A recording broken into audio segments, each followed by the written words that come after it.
the discussion on social entrepreneurship, the future for social impact.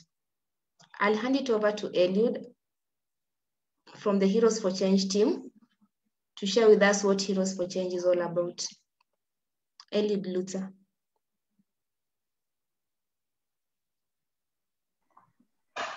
Christabel, thank you so much. Yes, we are the organizing team at Heroes for Change. We brought this together. So we will do our presentation much later, but for now, we just welcome you guys on board. Thank you for joining. We're looking forward to a productive session, and thank you our speakers for showing up, and also for the audience that have joined. We really look forward to interacting with you and learning from each other. So thank you so much. Okay, thank you so much, Eliud. Probably I'll share with you the program agenda. You're going to have 10 minutes for the introduction part, and then we'll have 20 minutes for the speaker engagement. Thereafter, we'll have the presentation from the Heroes for Change team. After the Heroes for Change presentation, we are going to engage into the plenary discussion, whereby our panelists on board will be able to address the questions that will come from the audience. Thereafter, we'll have a question and answer session. In this session, you are encouraged to send in your questions, concerns, or any general feedback to the chat facility. Thereafter, we'll have our closing remarks and then to the end of our meeting. And just before that, I'd like to inform you that this session is being live streamed on Facebook. So if you have friends who aren't able to join us, they can be able to access this webinar session through our Facebook page, which is the Heroes for Change Kenya.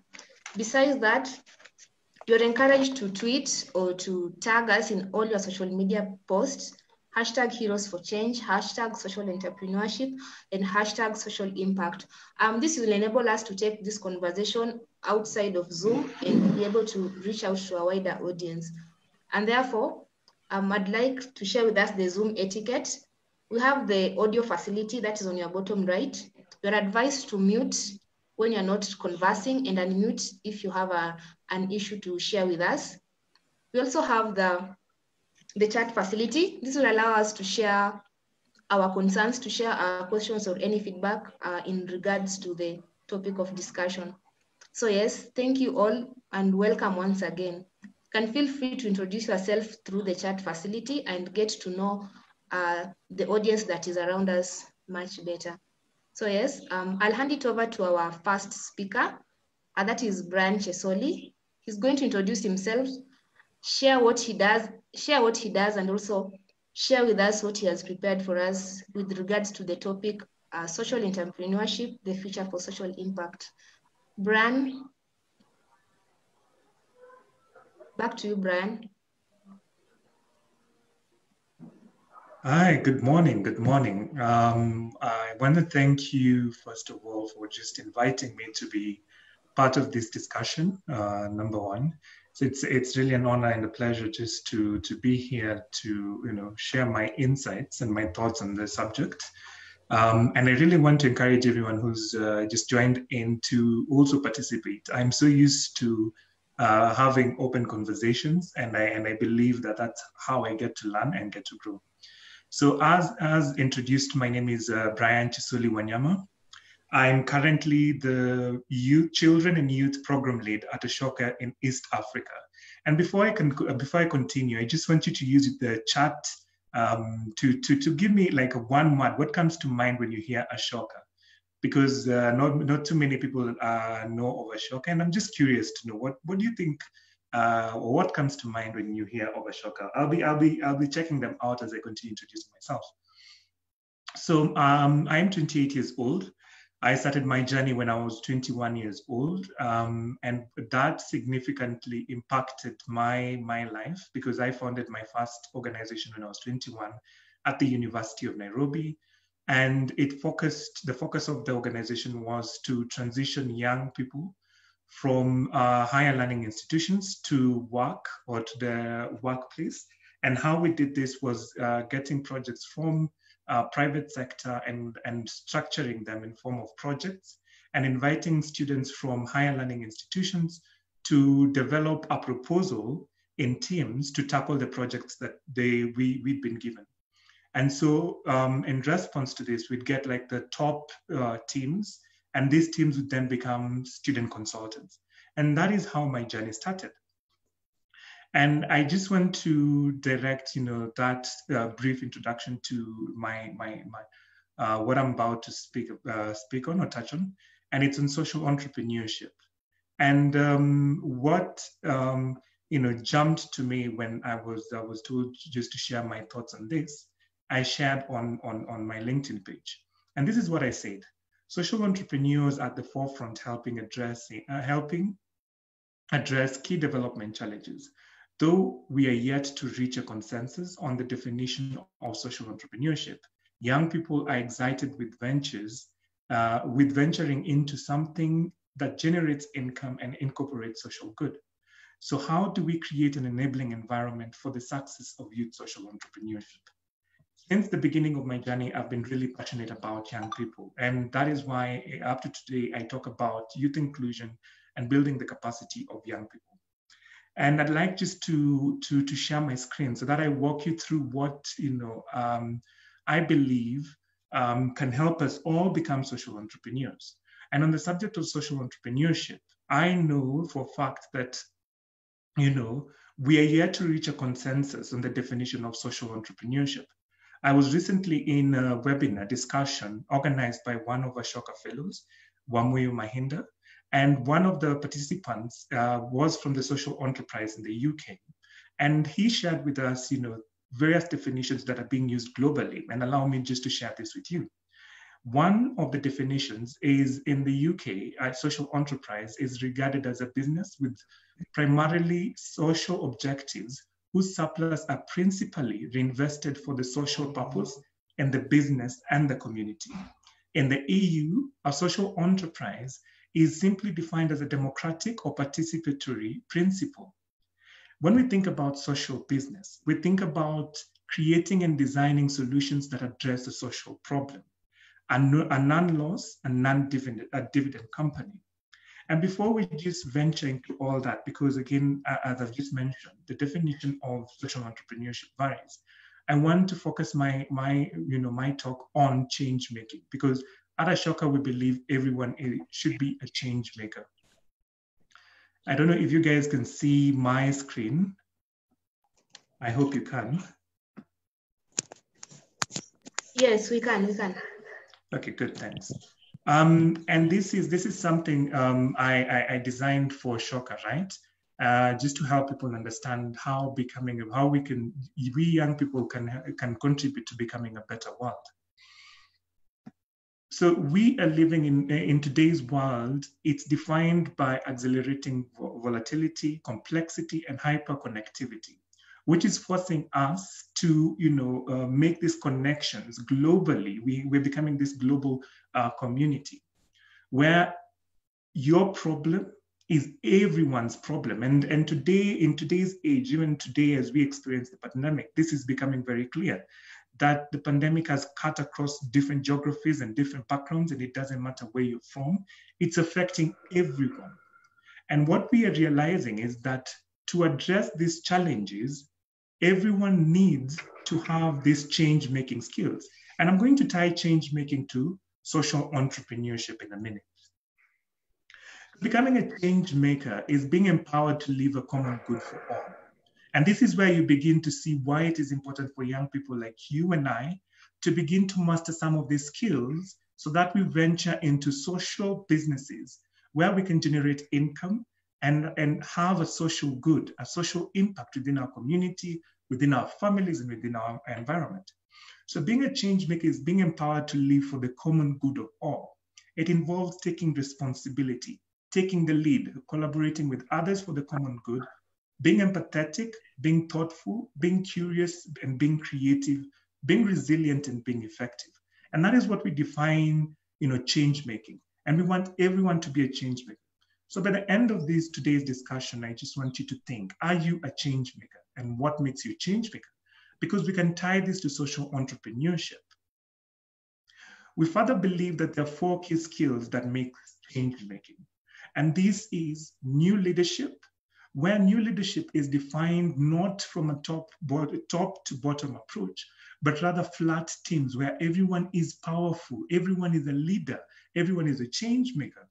We're talking about collaborative teamwork, where we're seeing that in today's age, as a result of social media and in the pandemic that we're currently in, we're seeing that many people are working from home, and what is facilitating connections is actually online platforms. So if we can form teams from different geographies, it means that we can begin to connect and work together, and really break these bottlenecks that previously existed. There is need for empathy. By empathy, you need to, look at your environment and begin to ask yourself what is going on, and not just empathizing with what's going on, but really actioning what's going on. And lastly, we're saying change making is a core skill. And when we talk about change making, people refer to this as, creative problem solving, critical thinking, and all that. So for all this to happen, for us to experience this new world, to become a better world, we need to give every young person experiences that explicitly intend to empower them as change makers. These experiences need to be woven inside and outside of schools and systematically introduced through childhood and adolescence. So how are we building these new ecologies? We need to build structures which whole communities work together with a shared intention of helping every young person become a change maker. And you and I have a role to play in this, right? And I'm going to give you examples. I didn't quite focus on my story because I wanted to introduce a couple of people, through stories, and help you see that indeed young people are contributing to these structures that we're beginning to see. And that is as in the end of my presentation. And so let me just introduce you through story to a couple of young people that I know, that I've worked with. So in Ashoka East Africa, we cover Kenya, Uganda, Rwanda, and Tanzania. And I've been part of Ashoka since I started my own organization, but also leading the children and youth work for the past 2 years. And during this time, I've had the pleasure of reading, stories from different young people across the region, and really getting to see how young people grow.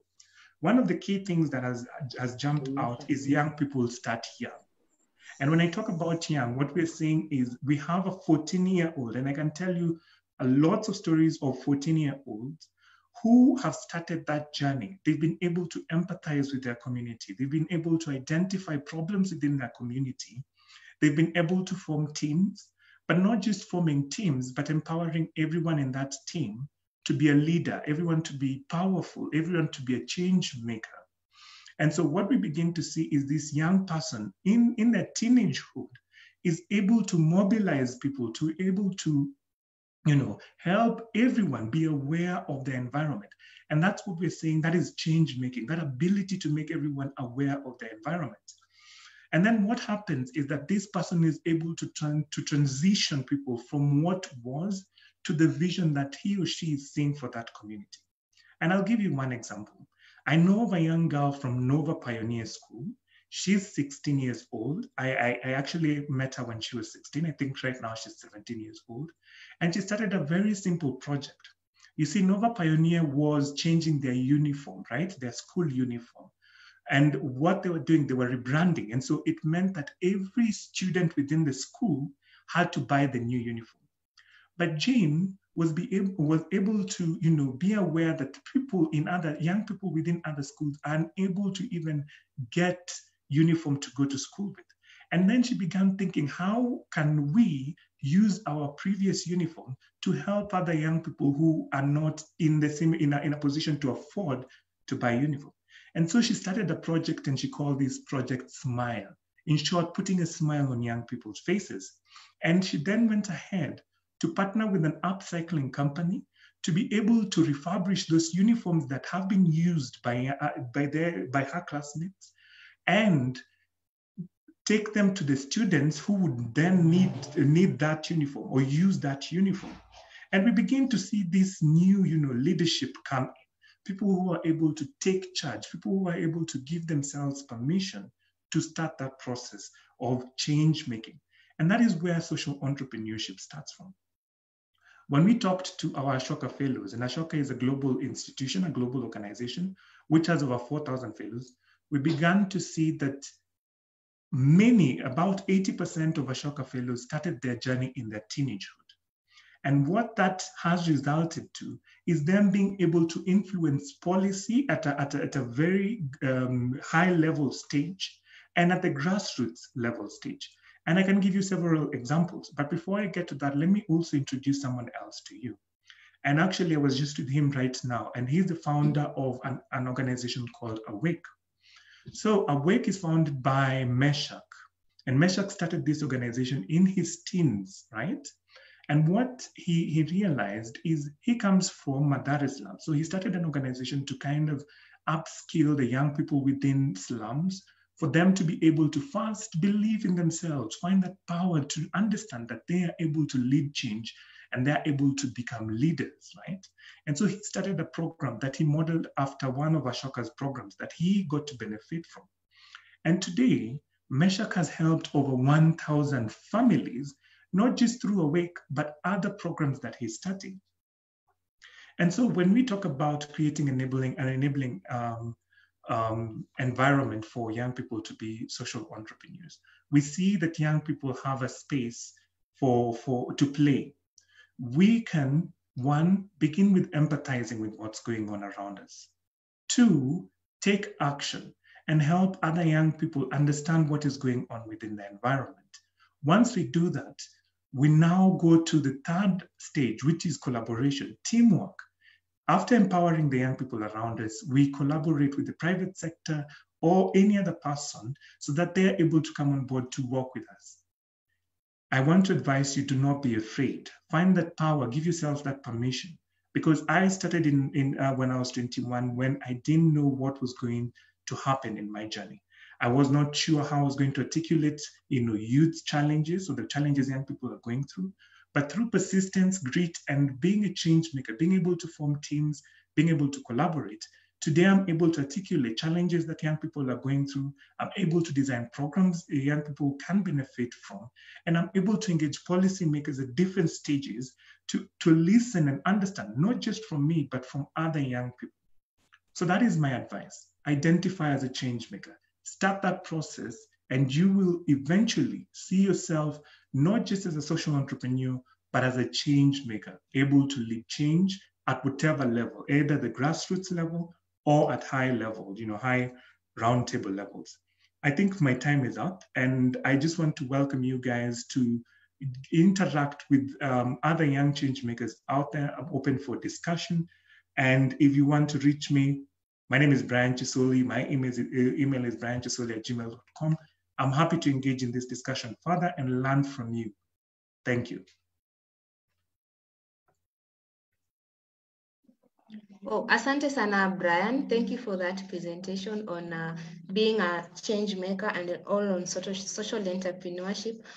For those who are joining us, we're discussing on social entrepreneurship, the future of social impact. And just as Brian has provided with us before, is that as young people, we have the ability to change our society. We have the ability to mitigate on the issues that we face in our society, be it on climate change, environment, gender inequality.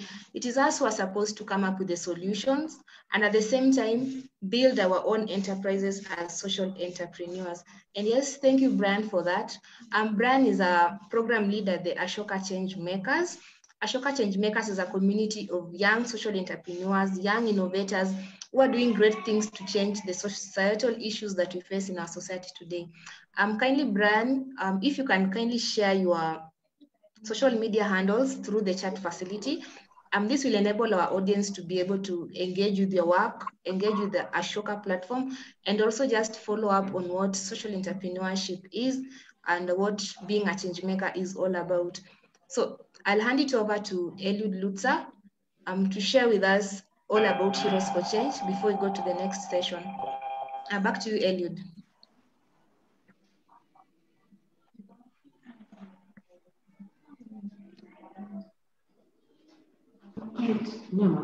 Christabel, just give me a minute or two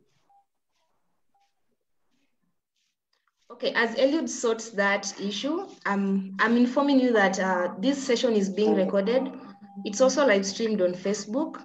So if you have friends who haven't been able to join, you can actually get it through our Facebook page. Besides that, you're encouraged to tweet and to tag us through our social media platforms, Heroes for Change Kenya on Facebook, Heroes for Change Twitter, and then Heroes for Change in Instagram. This will enable us to take this conversation out there and not just be confined in Zoom. Ensure that all people and a wider audience is able to listen to our conversation today on social entrepreneurship, the future of social impact. I'm back to you, Eliud, I suppose, and the technicality bit is sorted. Yes, for sure. We are good. Thank you so much.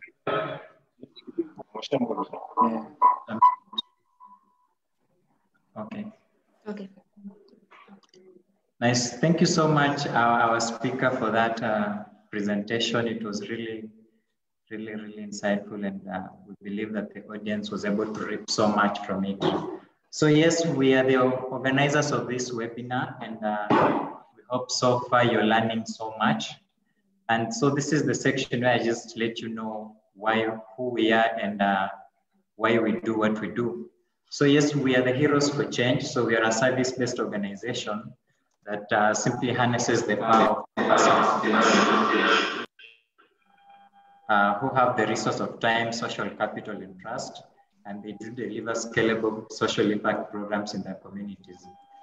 So our programs are anchored on 4 main social SDGs. Those are Sustainable Development Goals. So that's the goal number 3 on good health and well-being, goal number 6 on clean water and sanitation, and goal number 8 on decent work and economic growth, as well as goal number 12 on responsible consumption and production. So yes, the program started as under the Unilever East Africa Bright Future Fund that was back in 2017. And we've been able to recruit and train university students who volunteer their time and participate in delivering the social impact programs in their communities across the country. In the first year, we were able to recruit 100 heroes from Nairobi. And in the second year, we were able to recruit 370 heroes from 4 different towns. That's Nairobi, Kisumu, Eldoret, and Nakuru. So yes, our programs, mainly the ones that we've been dealing with, are anchored on hygiene and as well as plastic recycling. So we've done a program on hand washing. That's the School of 5 and the Super School of 5 by Lifebuoy. We also have a program on brushing of teeth. That's by Pepsodent, and we also have the recycling of plastic, which is in partnership with Mr. Green Africa. So just beyond that, you may ask then, what do our heroes really get out from this volunteering experience, just besides them giving back to the communities? So yes, as I mentioned earlier, our heroes are mainly gotten from universities. And being in university, the biggest, your biggest wish is to have a career after you finish school. So we try to make that dream come true for our volunteers, where we train them in the key soft skills that we know are needed in the job market, and they're able to also unlock job opportunities after their volunteering period. So we've had our heroes unlock opportunities in Unilever, Kenya, Mr. Green Africa, Ambref, Health Africa, and many other partner organizations that we work with. So with the topic of social entrepreneurship, our heroes also come on board with a number of concepts and skills, and we try to nurture those concepts so that we know they're coming fresh from university with these great ideas and concepts that they want to implement. So we give them the platform to actually, implement those concepts and ideas and transform them into businesses that really touch the communities at large. So we've been able to do so much, and we're also looking forward to recruiting more young people from universities and keep changing the communities like we always do. So you can always reach out to us on our social media platforms on Facebook, Heroes for Change, Twitter, Instagram, and our website, heroesforchange.org. 4 is the number 4. So Heroes for Change, and you can always volunteer with us by registering, signing up, and also just talk to us on our social media platforms. So we're always excited to engage you guys, and we look forward to changing our communities and creating as many social enterprises as we can. Thank you so much. Back to you, Christabel. Thank you so much, Eliud, for that. Heroes for Change is a very impactful organization. It's nurturing young people to become change makers, just as Brian had suggested that we should all become change makers in whichever capacity, whichever interest that you want, to be able to build a better society for all of us. Thank you, Eliud, for that. So we'll go next to, our next session is on the plenary discussion session. And before that, I'd like to encourage our audience to share any question to the chat facility concerning the topic social entrepreneurship or social impact. Our speaker and our panelists will be able to get back to you during the question and answer session. And just to jump right into our panel discussion, we have two great panelists with us. I'll give them an opportunity to introduce themselves. To start us off, Gabriela, kindly. Hello, everyone. I'm really excited to be joining this conversation. I'm really passionate about empowering the next generation of social entrepreneurs. So currently, I'm the Chief Executive Officer and co-founder of Cool Kibanda, which is a social enterprise dedicated to empowering fruit and vegetable vendors in traditional marketplaces. I'm also an ambassador for Meaningful Business, where we're championing the coexistence of people, profit, and planet in order for us to achieve the Sustainable Development Goals. And I'm a business strategy and entrepreneurship mentor at a Swedish consulting company known as Yanib.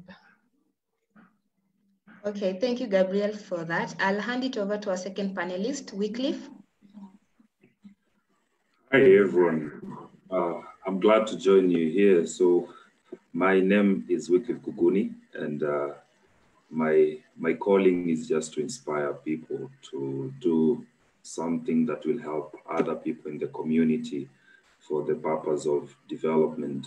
And I'm involved in a number of projects. Right now, I'm consulting for the British Institute of East Africa on creating a global community of social entrepreneurs from Africa, London, and Lebanon. I'm also working at the Global Development Hub in Strathmore University, managing innovation and impact, specifically on a project on hydroponic planting crops without water. I'm also having a project on providing clean and safe drinking water in Kisumu, working with a group of people with disabilities called Wiotaro Community Group. So I'm glad to share my experiences, my insights, and also to learn from this community. Thank you so much, Brian, for the insights, and I'll look for you on the sides. Thank you. Okay, thank you, Wycliffe, for that. Just to jump us off to our panel plenary session, we see that the world today, we face a lot of issues from climate change, environmental degradation, political instability, and these are social issues that we're being encouraged that we need to bring solution to them. Besides just being a charity organization, young people are being encouraged to be social entrepreneurs in the sense that besides taking the profits or making the profit in the business side, you're also impacting their society. That is what social entrepreneurship is all about. You're on the sideline conducting your business, but at the same time, you're trying to impact your society or to reduce the vices that we face in our society today. And so just to start us off, I'd like to know from Wycliffe, being a social innovator and a social entrepreneurship for many years, I'd like to know, why is social entrepreneurship so important to the society today? The conversation has been going on and on. Let us become social entrepreneurs. Let us solve these issues. Why is it important today, social entrepreneurship? I'm back to you, Wycliffe. Oh, thank you so much, Christabel. That's a very important question, especially to Africans. And I'm going to respond to this in the context of Africa, because data and research has shown that previously the focus of most countries has been towards economic development, creating industries and providing jobs to people. But right now, there's this triple helix model of creating a better life for human beings and the planet, ensuring that there's economic growth at the same time and the environment is good, like the three. And data has shown that countries that have gone so much in terms of industries, especially America as an example, will incur a higher cost reverting to sustainable models of production and development than countries that are yet to develop. So Africa is in an advantageous position moving towards sustainable development compared to countries that have way gone and surpassed the levels of sustainability based on their models of production, based on their modes of transportation. So we have a chance to hit the targets faster than a country like America. That is one. Another advantage of social entrepreneurship in the specific context of Africa is that we have a lot of problems. And this has been looked at as a bad thing. But now social entrepreneurship gives us a chance to use one problem to solve another problem. You can imagine how fast we can solve our problems.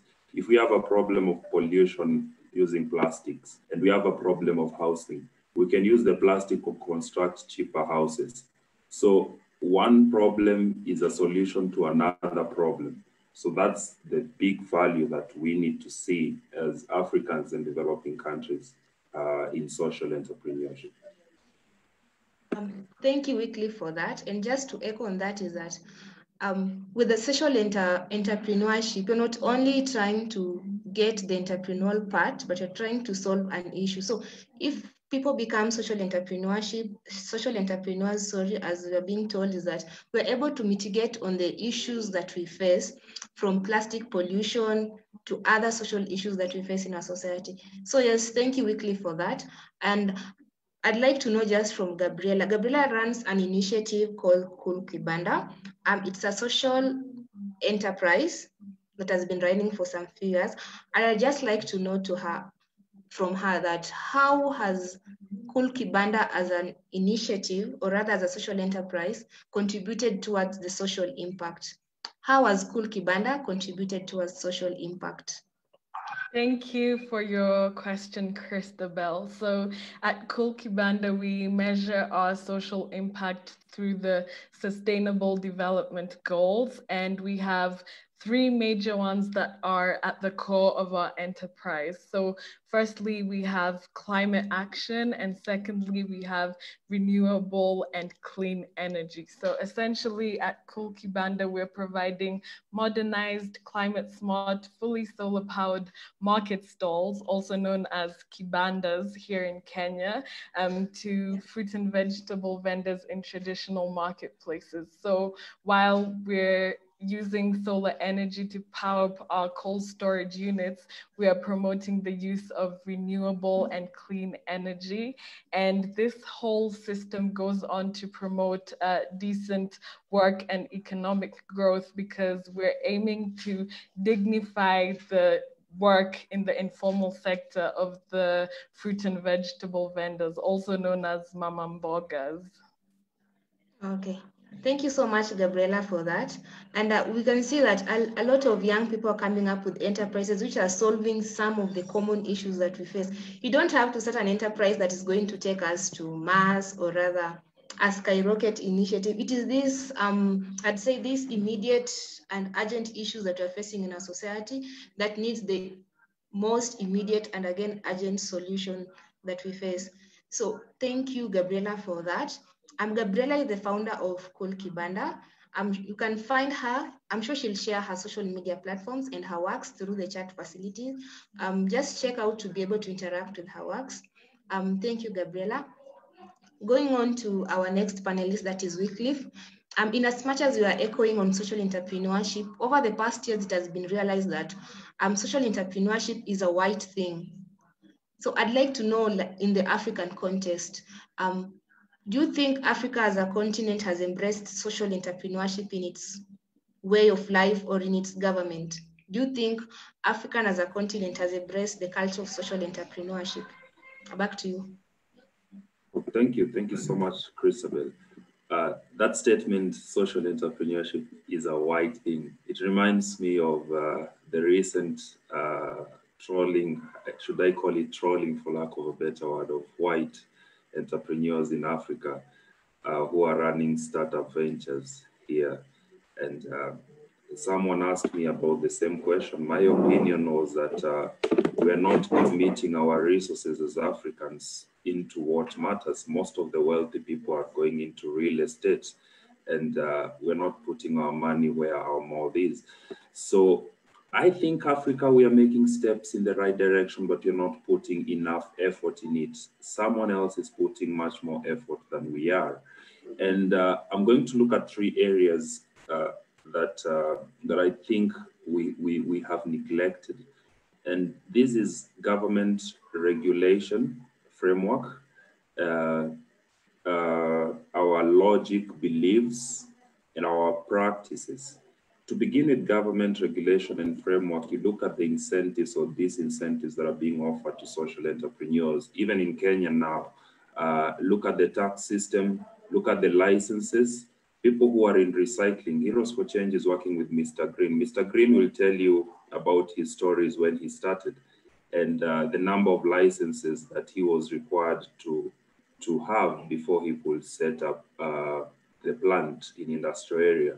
Most of people who are trying to bring incinerators in the country are being charged a tax for importing and also a tax for setting it up. And also they have to do an environmental assessment by themselves and pay for it. So these are obstacles for social entrepreneurs. In reverse, the government should offer incentives that encourage people to bring in machineries that are helping recycle, for example, convert food waste to organic fertilizer. They should offer tax breaks and reduction of taxes to social entrepreneurs. So in those kind of regulatory ideas, we'll start seeing more people gaining interest in social entrepreneurship. When you look at our logic and beliefs, a university student studying whatever course, finance, engineering, they think of getting employed and getting a job. I would like to challenge young people not to think of getting employed or getting a job. Being employed is not a bad thing, but think of creating a solution to a problem. Even if you get employed, go into that job and create a solution to an existing problem. When you go into an interview, sell yourself as a solution provider.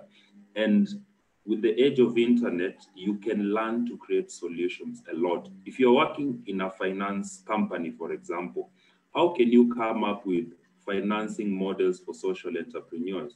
Kenya recently, in January, that was the first green bond in East Africa. And the NSC raised around 4.3 billion Kenya shillings to finance sustainable projects.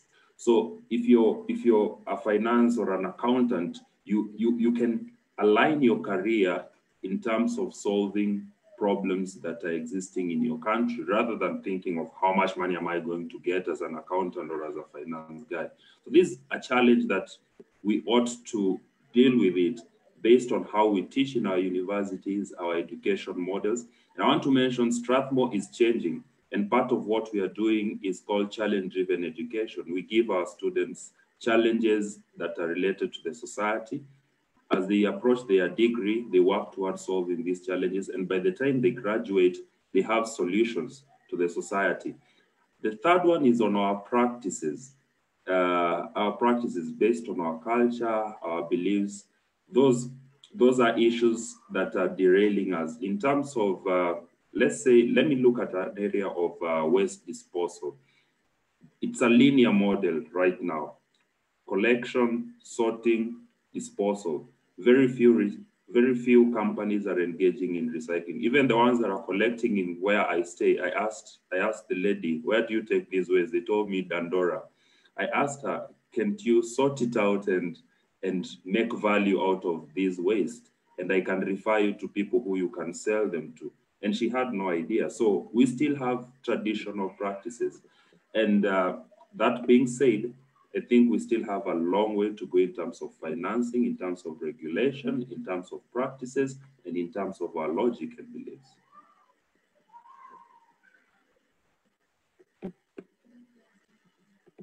Yeah, I greatly agree with that, Wycliffe. In as much as we are trying to embrace the culture of social entrepreneurship, there are still a lot of bottlenecks that you are facing in terms of the government and institutions which are set to, or even just our own learning institutions.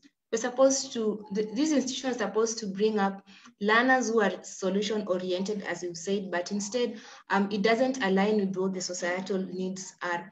And just to echo on that, I would say that for young social entrepreneurs, despite these bottlenecks and challenges that they're facing towards setting up a social enterprise, collaboration and partnerships is something that can be able to help them pick up themselves from the ground going forward. So just going next, thank you, Wycliffe, for that. I'm going next to Gabriela. Just a continuation of Wycliffe's, what are some of the challenges that social entrepreneurs or budding social entrepreneurs are set to face in their social entrepreneurship journey?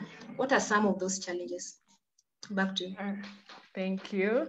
So personally, I think that the greatest challenge that social entrepreneurs are set to face along their journey is taking action.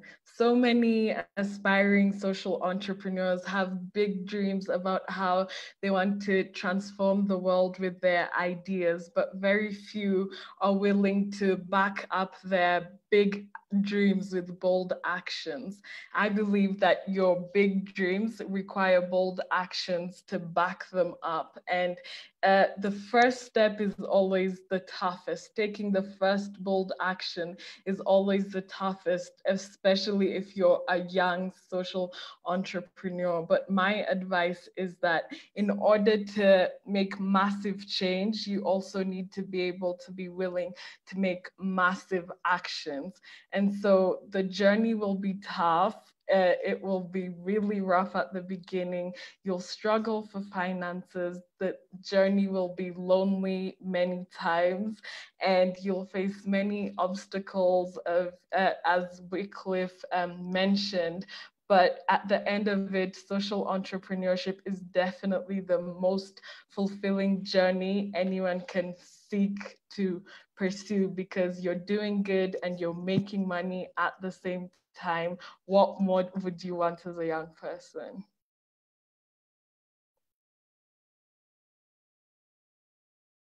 Thank you, Gabriela. And just still back to you, Gabriela. I'd like to know, what does it take to become a social entrepreneurship, a social entrepreneur? What does it take?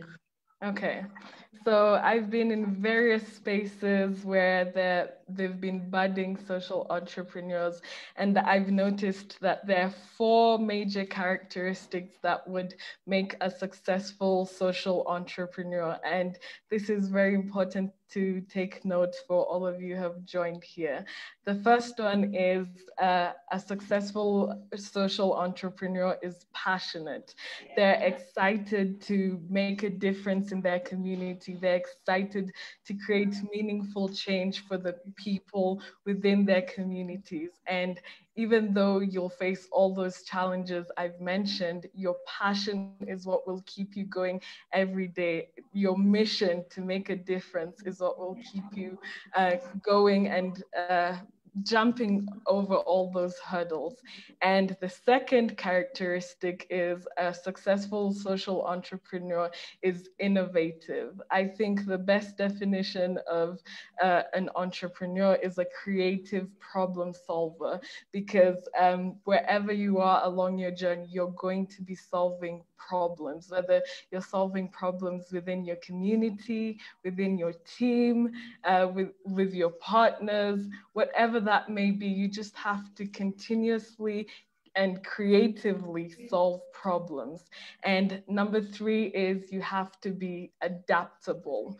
I think to me, social entrepreneurship sometimes feels like you're jumping off a cliff with no parachute, and on your way down, you're trying to figure out how to find a parachute. But that's the thing. You have to take these leaps that no one else would be willing to take in order to create change that no one else can actually make. And so be adaptable. No one saw this pandemic happen, but the most successful people throughout this pandemic and corona season are the ones who are adapting, right? And my last one is you need to be a risk taker.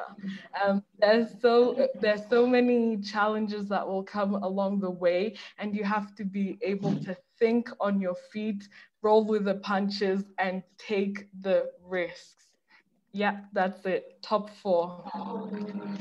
Yeah, thank you so much, Gabriela, for that. The challenges and what it takes to become a social entrepreneur. It is a conversation that can keep on going and going. In fact, it's a course on its own. So I'd rather we'll keep on engaging more with this. And thank you, Gabriela, for that. I'm giving it to our last panelist for our last question. Wycliffe, Gabriela has talked to us about the challenges that young social entrepreneurs face. And what it takes to become a social entrepreneur. And you know that before you set up any social enterprise or any business, it is the legal obligation of you contacting your local government or the respective institutions, be it a registration body and all that. So how can our governments and institutions support young social entrepreneurs?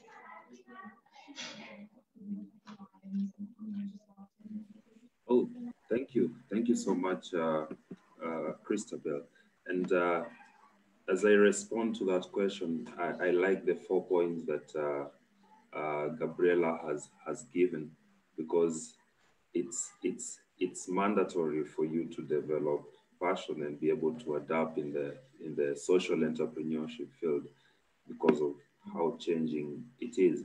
And now that brings me to a response to that question of how government, especially local government, can help social entrepreneurs be able to achieve their ambition. And one of the main things, I think, is to offer them an environment for prosperity. And this environment will include opportunities for financing, opportunities for partnership, and making it very easy to begin. And that would refer to the things that I talked about. You don't have to make it so expensive for a young person to get a permit. You don't have to make it to make several licenses for them to begin. So make it easier for a social entrepreneur to start working. And these are things that youth organizations that are championing for social entrepreneurship can lobby local governments to implement and to help other social entrepreneurs who are starting up. And also local government bringing in impact investors in their regions. There are a lot of people with money and they do not know what to do with it. And there are people who do not have money at all, and they have ideas on what to do, and they don't know where to find the money. And then there is this person who knows people with money and he knows people with ideas, and they don't have ideas and they don't have money, but they have the ability to connect these two people. And that is what government can do, people who are in authority and power. Invite, and you can do this by doing sessions like this, inviting people who have the resources, the expertise to speak to young people within your area and let them listen to the challenges and the ideas that are coming up from these conversations, and let them think on how they are going to invest into these ideas, and these young people who have these capabilities, and also allowing young people to be exposed. And exposure does not mean traveling.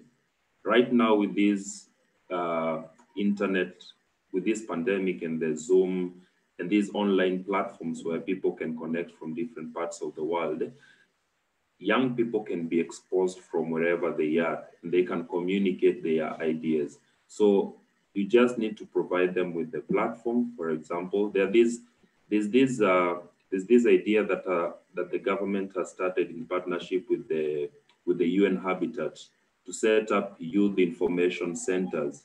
And these youth information centers have got computers, internet connection, where young people can come, learn from there and hold meetings. So this is an example of a good opportunity to expose young people to an outside environment. So if more local governments can be doing the same, it will offer young people an opportunities to meet and interact with others who will offer them a chance to partner, to even get financing and training. And I want to mention that something important for you to be a social entrepreneur is to understand the environment in which you're operating as a social entrepreneur. In addition to getting to know the partners that you'll be working with, you need to know the regulations that are surrounding the environment of your operation, and also the points of outsourcing within your line of business. So this allows you to interact with other social entrepreneurs that are producing goods that might be of benefit to you, or you're producing goods that might be of benefit to them. So understanding the environment in which you're operating is very important as a social entrepreneur. And this should keep you in a constant learning process. As you do, you learn. And as you interact with people, you keep learning. So as a social entrepreneur, you never stop learning. Thank you, Weekly, for that. We're being encouraged that in as much as we're facing a lot of challenges as young entrepreneurs in doing our social enterprise businesses and agenda, we're being encouraged to partner and collaborate with other existing social enterprises. And for the government and other institutions, you need to reduce on the bottlenecks that hinders young people or the society at large from taking part in social entrepreneurship activities. So I'd like to go, thank you, Weekly, for that. Thank you, Gabriela, for that session. It was quite insightful and impactful to our audience. I'd like to respond to any question or any query that is on the chat facility. Kindly, Eliud, assist me with identifying any question that has been addressed.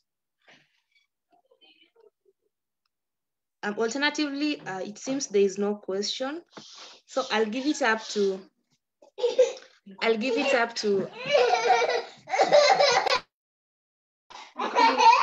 sorry about that. I'll hand it over to any of our audience who has a question to ask. You can kindly unmute yourself, or any general comment with regards to the topic of discussion.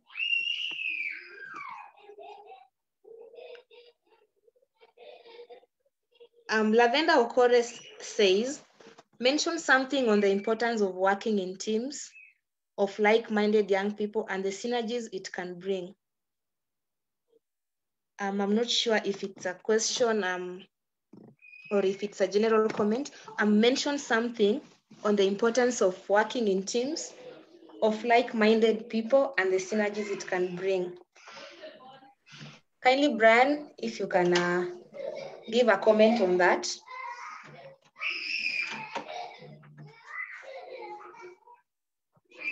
Oh, wow, I thought Wycliffe would be best placed to respond to that. Brian, you're not audible enough. I said I thought Wycliffe would be best placed to respond to that. But anyway, here's my 2 cents on the subject, right? I believe even for a person like myself and I think Gabriela, I hope I'm getting that name right, and also Wycliffe, and any other young entrepreneur, social entrepreneur in the group, that forming a team is a matter of trial and error. At least for me, that was the experience, right? So one, vision alignment is key, right? And that is something that I came to learn firsthand, because I started my own organization when I was 21, and the first thing I did was get friends to be part of the whole team. But that was 14 people. And then with time, we reduced from 14 to 8 to 6 to 4. And the 4 people are the people who really pushed the vision through. And this ties to the values that Gabriela mentioned before, which are really key, right? Having a shareable vision, one that people can buy into, is very key. And that is one thing. The other thing that we're beginning to see at Ashoka, and one thing that has become very apparent, is the whole idea of team of teams. It's in this day and age, what we're beginning to see is that you shouldn't limit yourself to your immediate environment or within your locality, geography, and stuff like that. It's important to understand, the strengths that people have and what role they can play in it. Allow them to find their power to lead the change that they're supposed to lead within the team without you, really supervising or being like the head, the know-it-all type of person.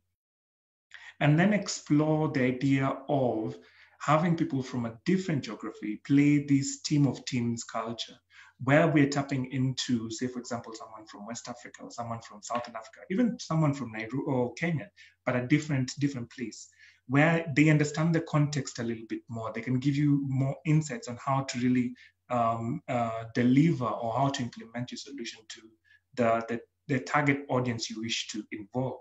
People who really understand the context would be helpful. So for me, I think the key thing, if I was to, and I don't want to repeat what Gabriela said, because the values she highlighted are really important for teamwork. It's one, the vision. Vision is very important, because I remember Gabriela said, you have to have that passion and that persistence. That is definitely key. So you have to have vision alignment within the team, because the team has to gel well. Finding people who understand the context, who can help you, right? And never be afraid to share your idea. And then that whole aspect of, your idea being stolen. I believe in that collaboration, in really getting a better understanding of what's happening, and you can only get there by sharing.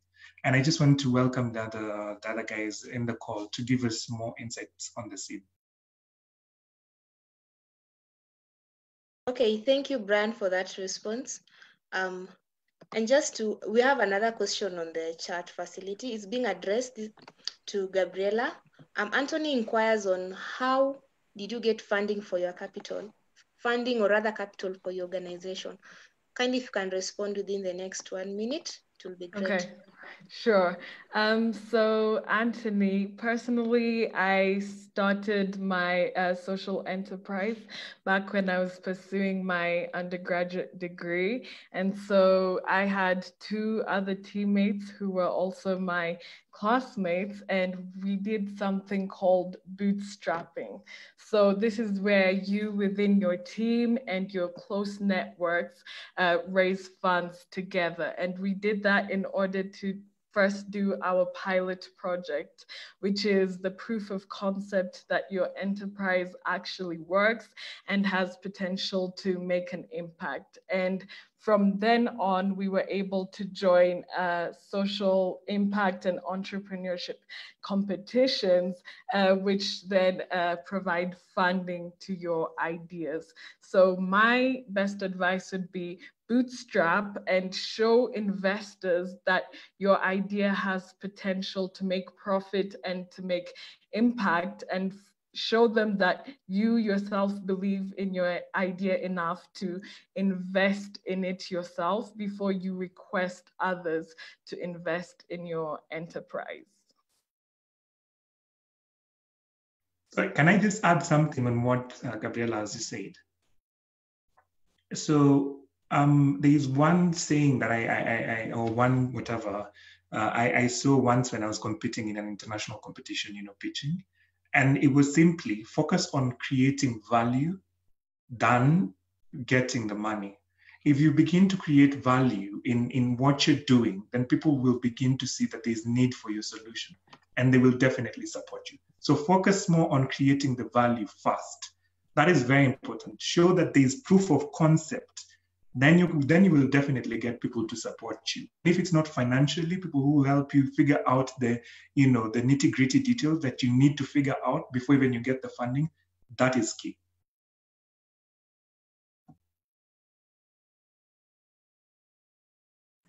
Christabel, would you allow me to comment on teamwork? The idea of forming a team is to leverage on the different skills set that different people have within a team.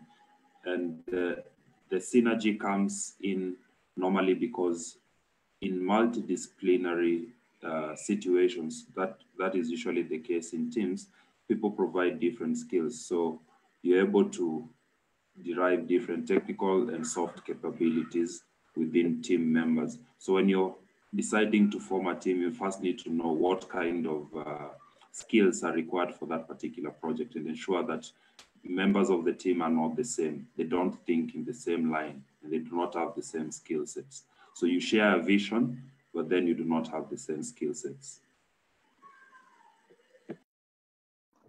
Yeah, sure. Thank you so much, Wycliffe, for that, and so Brian for the sentiments from you. It was really, really, really helpful. And yeah, I particularly agree with you, Brian. There is in our organization we say young people usually are able to join into courses whenever they feel connected to them, and so that feeling connection simply means and there's also an issue of diversity in that. In a team, there is always someone who can do this better than the other one, and that's how we're able to complement each other and actually deliver on projects that we take on. So yeah, that was very well said. So let me just check. There's another question. Yes, this could be the last one. So Lavenda Okore says, I'm finding impact measurement a challenge given it's a long-term nature. So any quick hacks or tips on that? Gabriela, if you could respond to that. Yes, sure. I found that the best way to measure impact is by units. So what impact does one product or one service generate? For us, it's kibandas. How much solar energy are we harnessing to reduce this amount of food waste? So in one day, one kibanda in one marketplace, how many tons of food are we saving by having our cool kibandas there? Instead of looking at it from a broader perspective of what the entire company is, what impact we're generating, look at it from a smaller scale of one service and one product, so that, for every one product I sell, I am generating this amount of impact. And that way it's easier to measure. It's not so long-term and overwhelming. Yeah, very true. Very well put. Thank you so much, Gabriela, for that. Now we're coming to the end, and let me say this is the very last question. It's just that it has been proposed that someone has to respond to it, so I don't want to make it slide. So this one I can give it to Wycliffe. So there is Bansi Ngatia who says that young social entrepreneurs have often found lack of support when they propose initiatives to government. So how can they get the right partners in government and private sector to support their ideas? So this can be for implementation as well as funding. If you could just respond quickly on that, then yeah. Thank you. Wycliffe. Yeah, thank you. And I'm going to respond by offering an opportunity to social entrepreneurs who are listening in here. I've shared my email address, africa@fastforward2030.com. I'm looking for social entrepreneurship, social enterprises to join an international community of social entrepreneurs. And in this international community, we want to solve that problem that has been raised there, helping them connect with private partners and helping them lobby as a group for for government to offer them the support that they require. So that is one way. You need to belong into a network, a community of other social entrepreneurs. When you're alone, you'll be weak to lobby for it. So if you are a social entrepreneur and you'd like to be part of this community, just reach out to me. I know, Brian, in Ashoka, you have fellows, and these fellows, it's a community, so they're able to channel their complaints, their challenges, and solve them together. Another way in which you can work with, you can be able to involve private and government is by ensuring that you're part of these social events and networking sessions like this one and several others that occur. And in this kind of networking sessions, you get to meet people. Sometimes you need just to talk to someone for you to make a change that you desire. And it might be someone in authority in government who you can share an idea with, and they can push it forward for you. So interacting, networking with people and belonging to a community of like-minded people is a good part. Yeah. Thank you so much, Wycliffe. Maybe Brian, would you love to add something? Oh, no, thanks. I think Wycliffe just nailed it on the head. Okay. So unless Gloria has, I'm good. Thank you. Okay. Thank you so much. Gabriela, anything? I think that's it. Just a closing remark would be that your social impact is not about what you say you will do. It's about what you actually do. So start now and start with what you have. Wow, that's very well put. Powerful statement right there. Thank you so much, Gabriela, Wycliffe, and Brian, for joining us and for everything you've shared. So yes, to the audience, our speaker and the panelists have shared their contacts in the chat box. I'm sure you've been able to see that.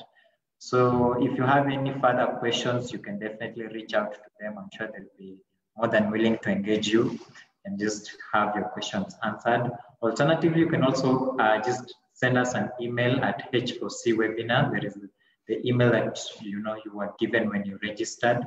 Then we can also make sure that we respond to the questions and share to the speakers much later, so that if you need help, you definitely get it at the end of the day.